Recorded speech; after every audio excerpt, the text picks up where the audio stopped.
What's going on, guys? I'm here doing another player interview today.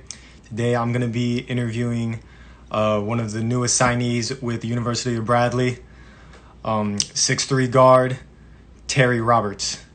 When you think of a complete player, he is the type of guy you think of. This guy can score from anywhere on the court. He's an efficient playmaker at that point guard spot, and he is one of the best defenders I've ever seen in my life. He knows how to read passing lanes and how to go for the ball every single time. So he just joined us live. I'm going to go on ahead and add him in and going to ask him some questions. Hey, what's good? Yo, what's good, Birdie? Good to see you, man. Good seeing you too, bro. How you? Doing good, bro. Glad to finally have you on here. Yeah, I'm happy to have you too, bro. Happy to be here. It's good, man. All right, bro. So first off, congrats on Bradley. That's awesome, man. Thank you. I appreciate it, bro. Yeah, really good school. Was one of the best in the Missouri Valley Conference last season. Had a little bit of a down year this year, but, they're looking to bounce back. They got some good signees, including you, of course. What part of your game do you think is going to help impact their team right away next season? Definitely defense. I love to play defense, so just being able to lock up the other team's point guard is the key to the game, So I think the defense is going to help a lot. That kid is stupid. Yeah. Nah. Yeah, man. You finished off your career at FSW as an all-time steals leader. I mean, me and you talked about that 1,000 times, I'm sure. Yeah. 122 steals in those 2 years, third in assists with 214, and eighth in scoring with 524 points. You really, especially during your sophomore year, you did it all. I mean, you had to do everything on the court. You really became that main leader for that team last season. Tell me, what did you have to do going from your freshman year to your sophomore year to really take that role? Man, I just talked to my coaches. I knew going in, from the end of the freshman year, we had to talk, and I knew I had to step up big. So I stayed in the gym and got a lot of shots up. I worked a lot, just so I could be prepared for next season. Yeah, for sure, man. Was there any game this past season where you really kind of felt like, yeah, I'm stepping into that role as the main guy for this team, scoring wise or even defensively? I'll say against Hillsborough, I think I had 35 or something. Yeah. And it was a close game. It came down to the end, and I just brought out the dog that we needed to win. So we ended up winning by a couple points, and I was just happy about that, and my coach was happy too. So Yeah, for sure. I think you hit 5 threes in that game. yeah, Or something like that. yeah, So, I think I hit 5. Yeah. Yeah, man, you hit every shot that I watched. I remember watching the live stream. I don't think you missed a shot. I really don't. Yeah, I was hitting that game. We needed that game too. That was a big game for us. Mm-hmm. Yeah, for sure. You, you broke, like I said, you broke that all-time steals record. You broke a lot of other records at FSW. You broke that single game record, getting 7 steals in that one game, 6 in the first half. You guys were destroying that team. Otherwise, I'm sure, you would have gotten more because, got the reserves some more playing time. Yeah. But then the thing is, the funny thing that I figured was, the single season steals record, obviously your former teammate Keon Ellis holds that with 64, but you're second with 61 going into your freshman year. That record was 58. So you still broke that record with your So Yeah. it's crazy. And this one I actually find the most interesting was not really many people looked into this. I looked into this the other day because I thought of it. You broke this single season record for minutes per game. Oh, for real? That's crazy. I didn't even know that. Yeah. So out of any other player in FSW history, you played more minutes per game in one season than anybody else. And you look back at the guys that we've had, like Keon Ellis, Charles Manning Jr., the Murphy twins.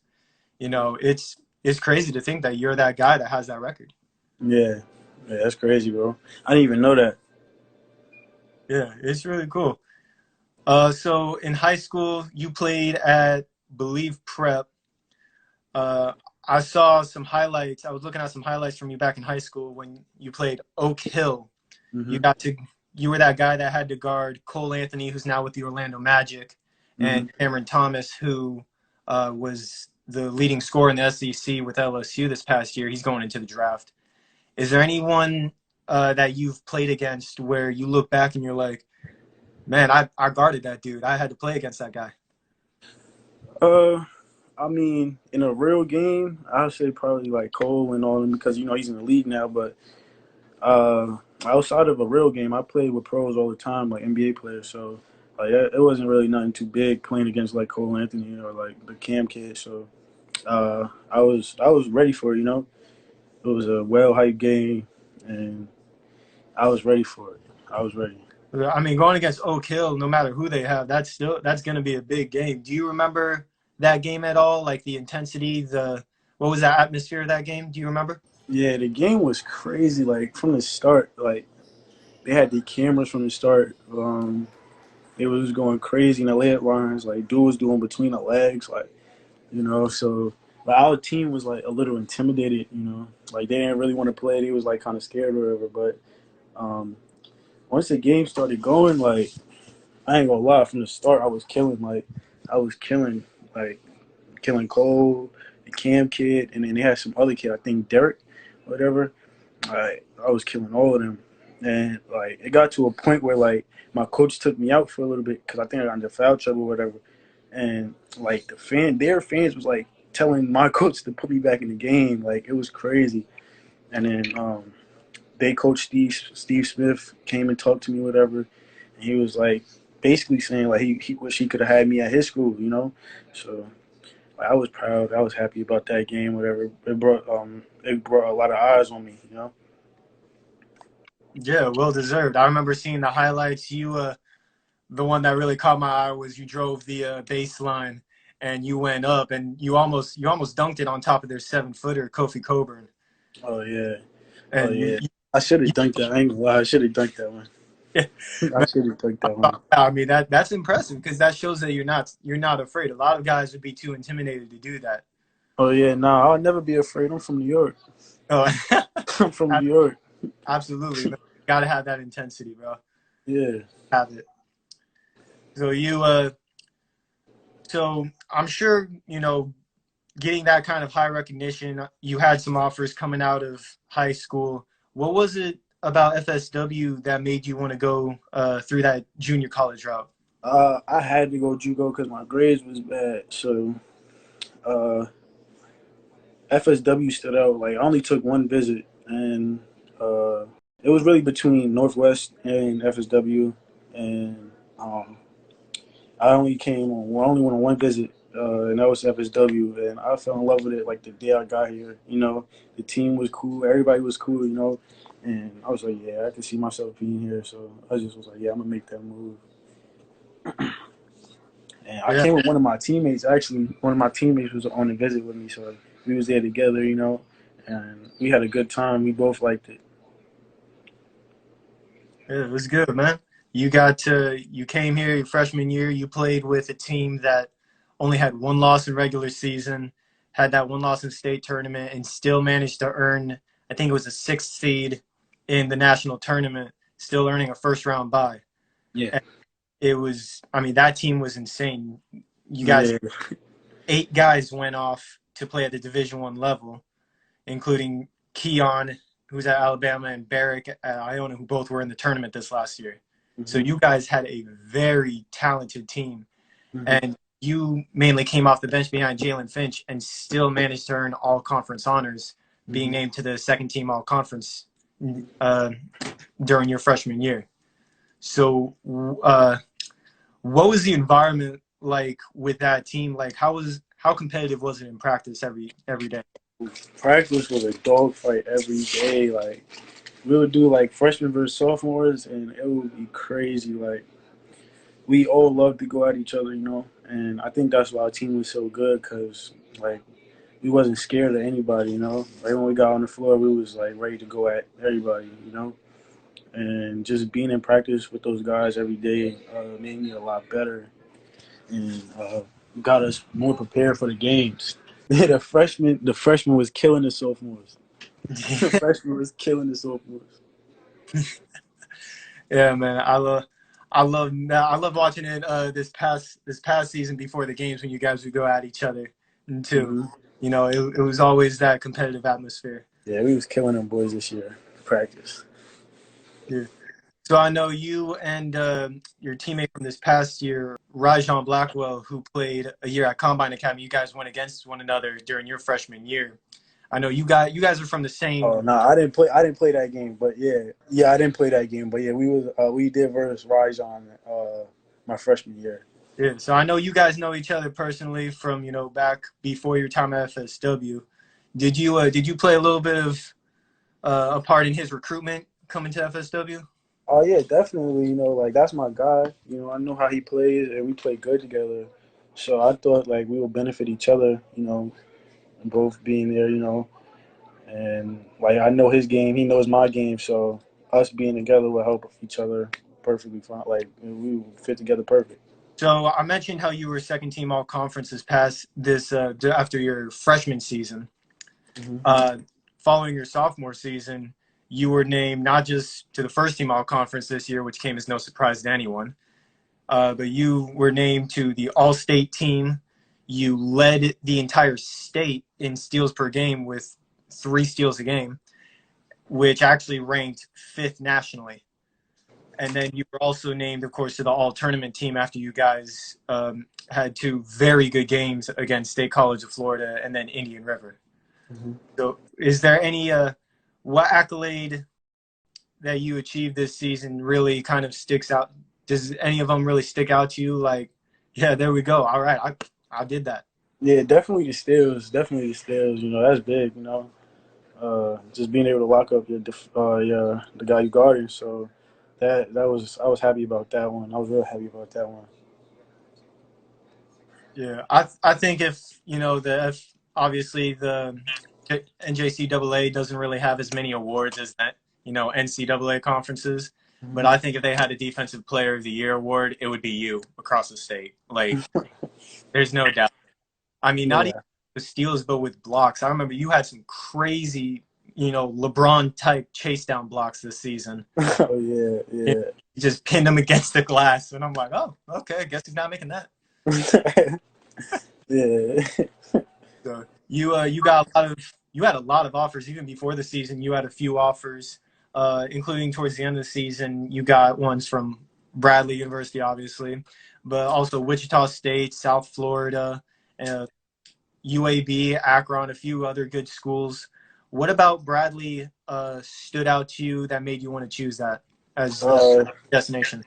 Definitely the way that like the whole coaching staff recruited me, and I just felt it was a perfect fit. They was losing 2 guards, and they needed guards. So it's like, why would I not go there? The coaches love me, and I just felt it was the right pick. Me and my coaches, we all felt it would be the right pick for me to go there. So that's why I made my decision to go there.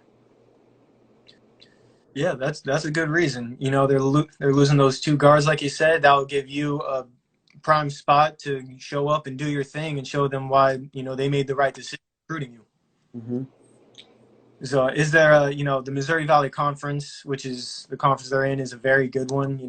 They got Loyola Chicago and Drake, who were both in the tournament this past year. Is there a team or a player that on any of the teams that you're looking forward to playing against? Definitely Drake. That's the FSW. It's like the FSW team. So I'm more than excited to be playing against them. I know like the Twins, and I talked to a couple other players, so I'm ready to play against them and see what I could do against them. Yeah, for sure. You got their old head coach is now an assistant coach there. You got DJ Wilkins, Tank, Tramel's still there, and even his brother Anthony is a grad assistant there now. So that you think of FSW alumni, you think of Drake University for sure. Yeah, exactly. That game against Indian River, I know that was kind of your guys' rival throughout this season. You guys took that first win, and then that second game went into overtime. The third game, you guys lost by I think 2 points. All on the season, when you guys lost to them, I think the total difference of points was like four or five. Hmm. So following the first round win, how did Coach Murph and you guys, the rest of the team, prepare for that Indian River game? What was the mentality going into that? Uh, we lost to them the game before that, so we went to shoot around. Like we was all ready, Everybody got there prepared. We wasn't playing around. So, uh, like he was just preaching to us that we got to not let them shoot. They shooters.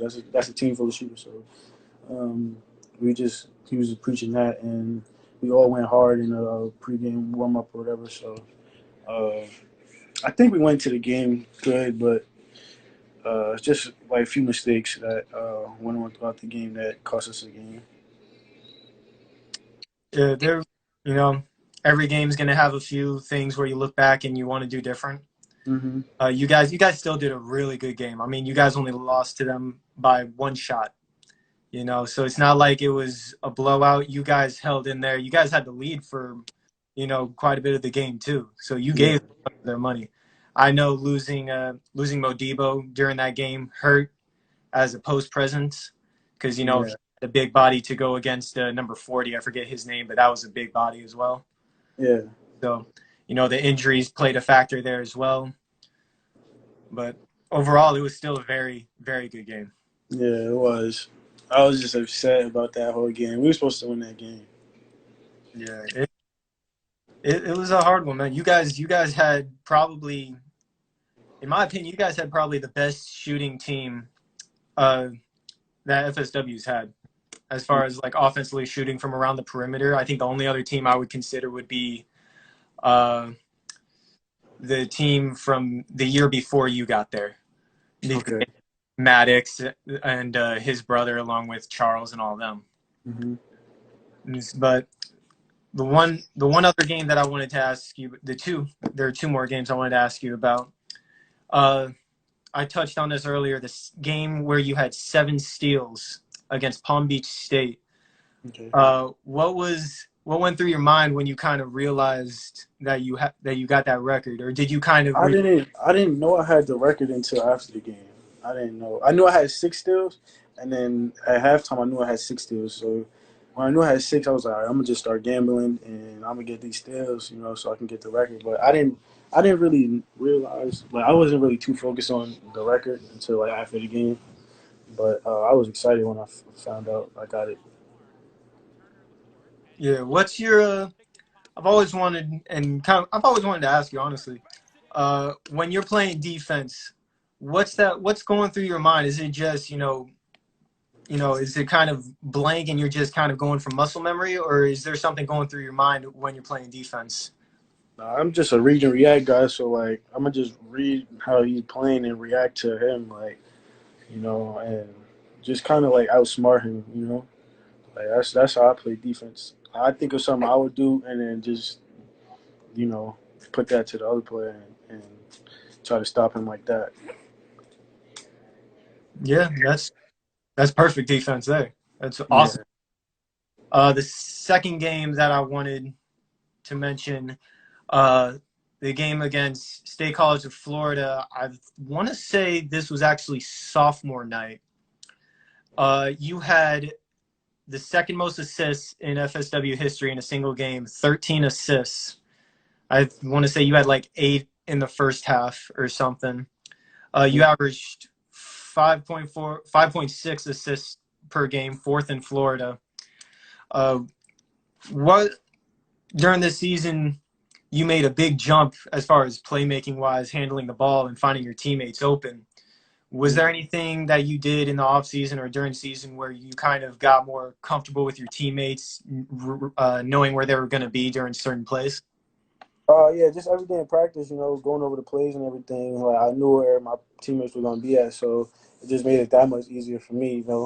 So I'm good at getting downhill and getting to the rack. So I'll just break down my defender, and I'll know where the shooters are. So it'll help me a lot. Like it helped me a lot, knowing where everybody was gonna be at on the floor. So Yeah, man. You guys had a lot of shooters. You guys had a good team this year. You're one of, I believe, now four players that have signed D1 from this year's team. Looking for one or two more. So I'm really excited for you, man. You know I'm going to be keeping track of your stats next year Oh when you're yeah, at. man, definitely. I already know you're going to get that Defensive Player of the Year award. I'm just going to put that as lockdown.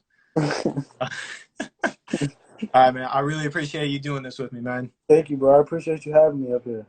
No problem, man. I'm going to have to see you when you're down here in Fort Myers. All right, yeah, just let me know, bro. All right, big bet, man. Thank you. All right, no problem.